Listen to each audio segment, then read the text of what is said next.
Inam-ul-Haque. Thank you very much, Dr. Vanakri, for inviting me. Inam Sahib, with your permission, I will begin. Thank you. First of all, I want to say it's a great privilege for me to be here. This is the third book by Brigadier Inam-ul-Haque that I've been asked to be part of the panel to introduce, so that I think is particularly a pleasure for me. I would like to begin by briefly addressing what I think the book stands for or says about our academic strategic community. I feel, as many of you may agree, that it's been too small, too long. Of course, in this book we have stalwarts like Brigadier Inam-ul-Haque himself, Professor Jaspal, who is so well known, and Adil Sultan, who has been writing for some time, and Bilal Sufi Saab, who is an all-rounder in many legal aspects. And then we have Mansoor Ahmed Saab, who's been a very up-and-coming, young, at least I think he's young, but perhaps he thinks himself as more middle-aged, academic who's been a presenter at the EU Conference on Non-Proliferation and Security. He's been at the Belfast Center, where he's written a very good study on the Indian nuclear fissile material production. And then we have Sania Abdullah and also Saiman Maan Sial as well. So I think that's really a very healthy development. It's not really still enough, but it's good that there are so many younger people coming up, I think, and producing such quality product. In terms of about the book, it's of course very well written. All the contributions are solid contributions. What I would like to really concentrate on is not the things that I agree with, because I think that should be taken for granted, or which I commend, but really some of the areas which I think one can push forward on. There's some aspects which in my mind suggest more clarity and more work that needs to be done. And that is a part of any interesting book, that it makes you think. I think not necessarily you have to agree with everything or disagree, but it makes you think. So starting off with these 4 or 5 points that I thought about, when we have the chapter of Mansoor Ahmed on our nuclear fuel cycle, there are a few thoughts that occur to me. One is that there's a slight disconnect, because he begins by saying that I will not discuss the enrichment program. He doesn't say exactly why. Maybe it's too much to put into one chapter. But when he goes into the nitty-gritty of, let's say, the chemical production complex, he goes into the issues of producing UF6 chlorine gas. But there is no, I mean, he does explain the significance of it, but what is the parallel enrichment process that it's meant to serve is not exactly there. And then he has talked about CANOP and how we get to the safeguards, etc. But I think it will be an interesting discussion somewhere to discuss that the safeguards on CANOP were originally trilateral with Canada. And there is a clause in the Pakistan-Canadian safeguards agreement saying that if either party can denounce the agreement, giving 6 months notice, and which Pakistan had a right to do when Canada cut off the safeguard. So then was it a possibility for us, having denounced that, to start using kind of unsafeguarded kind of and its fuel for production of plutonium much more earlier on? I think this is one of those issues which our people really haven't dealt with at the time. It's academic now, but I think it's worth looking at.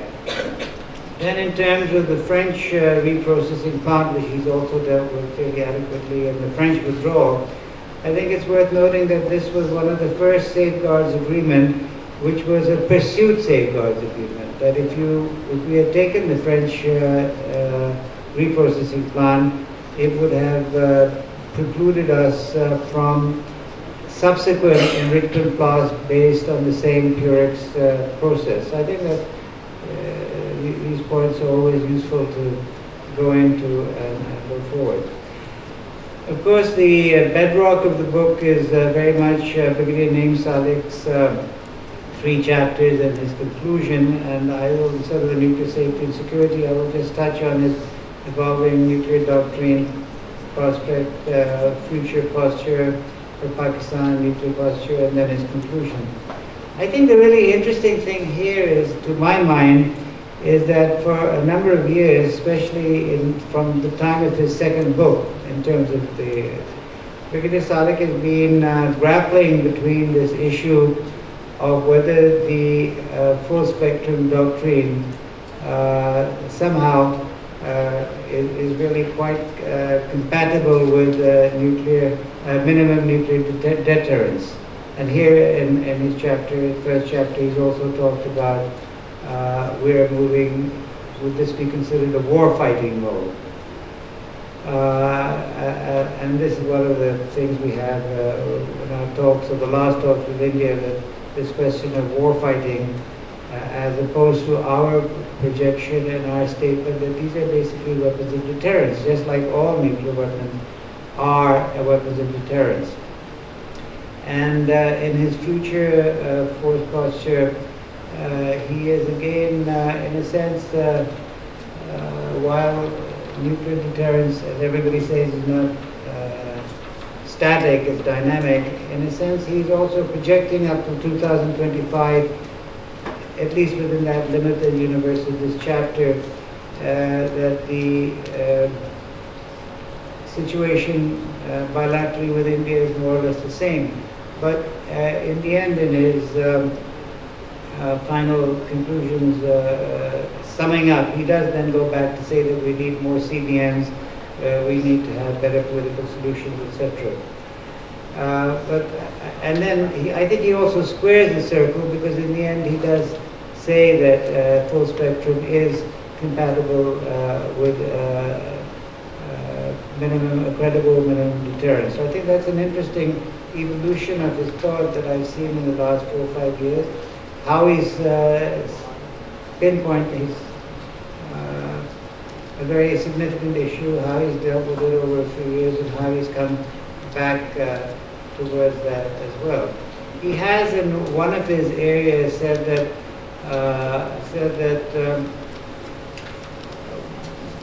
it's possible that because of overstretch fighting on the western border, etc., our conventional response to cold start, which our earlier exercises had said were enough, would not be sufficient in future, and that is why short-range battlefield nuclear weapons provide reassurance. Exactly how those weapons would be used in whose territory, etc., he hasn't really gone into that. But I think here is ground for somebody to also discuss that in the conventional balance that we have between nuclear and conventional, how are we to improve our conventional deterrence as well? I mean, given the constraints of technological gap, lack of funding, restraints from outside, extra support given to India on the strategic and conventional side, their strategic relationship with the United States and its Western allies. I think these are things which could also perhaps profitably be dealt with. In one of his chapters of our nuclear force posture, he has quoted Christensen and Norris, what is the nuclear stockpile of Pakistan. Of course, he's been defending that it's very much exaggerated about our all this disinformation about the cost of growing nuclear capacity in the world. But then he said that our capacity to produce 4 weapons in the air over the HEU base. And then he said that we have 4 reactors in Koshab, and running at 60% capacity, they could produce 2 nuclear weapons a year, plutonium, which is 60 a decade. It's not clear really here whether he's saying this from himself or he's quoting Christensen and Robert Norris. It's not absolutely clear to me. And if he's not quoting them, what is that? What are these assessments based on? I think it would be interesting, perhaps in his next book or his next thing to try to clarify that. In terms of Adil Sattar's chapter, I would just say that it's a very well-written chapter, of course, but I think he hasn't really said what was there before 1998. I think this is a sort of a gap. It can't be that we had nuclear weapon capability from 82 or 88 onwards, but we had no system to look after it. So I think, and there were structures in place, and what was the political overstructure with that, and the president, finance secretary, foreign secretary, etc., finance minister, etc., and then the operational thing. I think that could be dealt with in some subsequent approach. In terms of Bilal Sufi Saab and also Saima Abdullah, because they deal to the same extent with our export control regime to a certain extent, they both presuppose that our export controls were formulated in response to 1540, which is incorrect. I think they already had gone into the third draft of what would be done, and Commodore Bonori is sitting here, and he would, I'm sure, be able to say that. So, yes, I'm sure it was hastened because of 1540, but there, and then I think it also deserves some discussion that we were in the Security Council in the negotiation of Resolution 1540, and we negotiated very hard because our point of view has been that we only agreed to a particular UN resolution or treaty or something, provided that if we are sure that it's something that we can live up to and it's something we agree with. So that is why we negotiated hard on 1540, and we have lived up to it. And we also, by the way, put in the word henceforth in it, because we didn't want this to be used as some sort of witch hunt into the past, which everybody, all nuclear powers, are really susceptible to. Two areas which I think would be useful, and I'll conclude with these two areas. For Professor Jaspal, I'm sorry I haven't said very much because I agree with more or less everything he said in that case, as I usually do. The two areas which I think would be useful to look into is for a number of these authors who are writing, contributing here. One is the post-nuclear explosion, the Stokes-Talbot talks, with a series of talks with Pakistan and India. I think that's important to look at that when we look at the evolution of our different doctrines, because the American point of view then, as in the sense as it's now, was very much pushing that Pakistan should have a unilateral restraint. That, India will always be able to make more fissile material than you, so you should put in restraint now. This may have some effect, hopefully, on India, etc., or some such thing which they have been telling us for the last, since 1998. So I think in response to that, we also came up with our strategic restraint regime, trying to introduce some equity there, that it should be a double-sided thing. Both sides should have restraint, and that has been our policy since then. There should be a strategic restraint regime for conventional balance, for strategic restraint, for missile, ABM system, and the resolution of core disputes.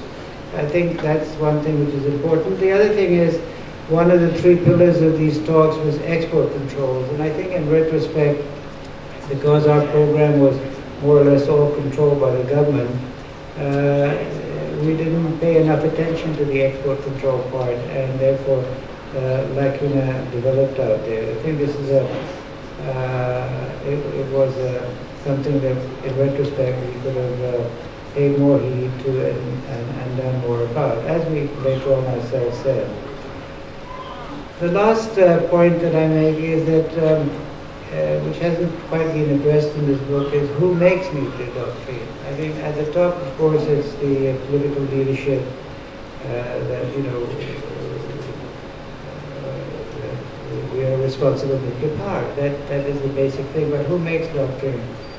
I think there are three operational actors out involved here. One on the part of The military in the lead is the SPD, housed in the JS headquarters, which is become a very professional organization, which has grown quite a lot and has had people there for a number of years.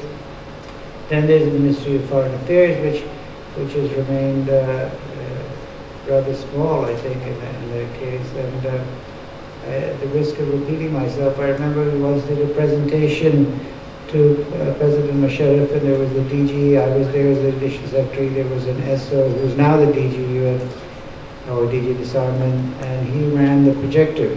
And I told him this story that when Napoleon was retreating from Moscow, there was a Russian peasant who saw a tall, stooped figure on a horse coming one day at the end, and he said, "Who are you?" And he said, "I'm Marshal Ney, the top cavalry commander of Napoleon, is well known." And so the peasant said, "Are you commanding the rear guard?" And he said, "No, I am the rear guard." So in a sense, I think the Foreign Office hasn't yet lived up to its potential in terms of having more people there. So very much the weight of the Foreign Office also depends on the activism of its officers at the time. And then there's, I think, in a sense, the MO Directorate, because in the end, it's the MO Directorate which are the key operational players in terms of war, conventional and otherwise. They like other military organizations, change every 2-3 years, unlike SPD or perhaps unlike the MFA. So I think their weight in the whole equation can be better represented, and their voice should be better represented. I'm sure it is in a way, but I think it has to be more institutionalized. So I think that's a factor that we have to look at for our nuclear doctrine as it goes forward and our nuclear force posture. So thank you very much.